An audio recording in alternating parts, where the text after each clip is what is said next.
Train plaster பம்மை எவ்வாறு பயன்படுத்துவது என்று சொல்லி இந்த வீடியோவில் பார்ப்போம்.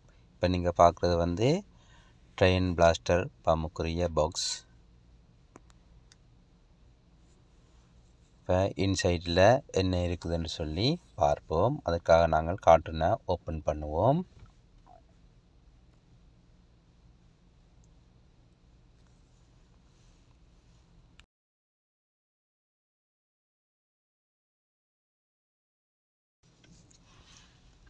இப்போ கார்ட்டூனுக்குள்ள பார்ட்ஸ்கள் இருக்குது.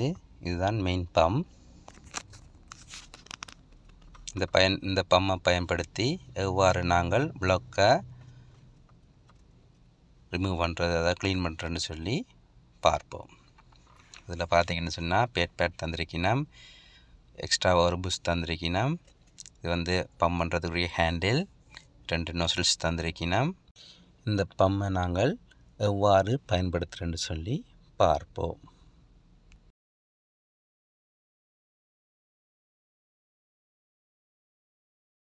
ஃபிக்ஸ் பண்ணினா இதே போல் ஒரு அமைப்பு தான் உங்களுக்கு காணப்படும்.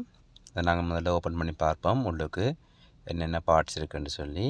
அதுக்காக இந்த த்ரெட்டை நாங்கள் இதே போல் ஓப்பன் பண்ணி பார்ப்பதன் மூலம் உள்ளுக்கு என்ன இருக்குன்னு பார்த்து கொள்ளலாம். இது வந்து இன்சைட் வியூ. பம்மண்ட உள்பகுதியில் இது போன்ற அமைப்பு தான் காணப்படுது. நாங்கள் பம்மை வந்து பொருத்திட்டு அதை எவ்வாறு உபயோகிப்பதுன்னு சொல்லி பார்ப்போம். பம்மை நாங்கள் மீண்டும் இதே போல் பொருத்தியாச்சுது. இப்போ பேட்டை வந்து நாங்கள் இதே போல் வச்சு இதே போல் நாங்கள் பம்ப் பண்ணும்போது உள்ளுக்கு வந்து காற்றை நிரப்பக்கூடியதாக இருக்கும். இதில் வந்து மீட்டர் தந்திருக்கணும். இந்த மீட்டரில் வந்து எவ்வளோ ப்ரெஷர் இருக்குன்னு சொல்லி நாங்கள் பார்த்து கொள்ளலாம்.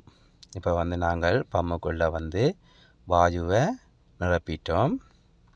இப்போ இந்த பேட்டை வந்து நாங்கள் இதே போல் ரிமூவ் பண்ணிவிட்டு இந்த முன்னுக்கு வந்து இது வந்து நீங்கள் பார்க்குறது டாய்லெட்டுக்கு பாய்க்கிற நொசில்ஸ். இந்த நொசில்ஸை நாங்கள் இதே போல் ஃபிக்ஸ் பண்ணிவிட்டு இதை வந்து நாங்கள் பயன்படுத்தி கொள்ளலாம். இப்போ இதில் பார்த்திங்கன்னு சொன்னால் ப்ளாக் இருக்குது, தண்ணி வந்து உள்ளுக்கு போகையில். அப்போ நாங்கள் அந்த பயன்படுத்தி எவ்வாறு இதை கிளியர் பண்ணுறேன்னு சொல்லி பார்ப்போம்.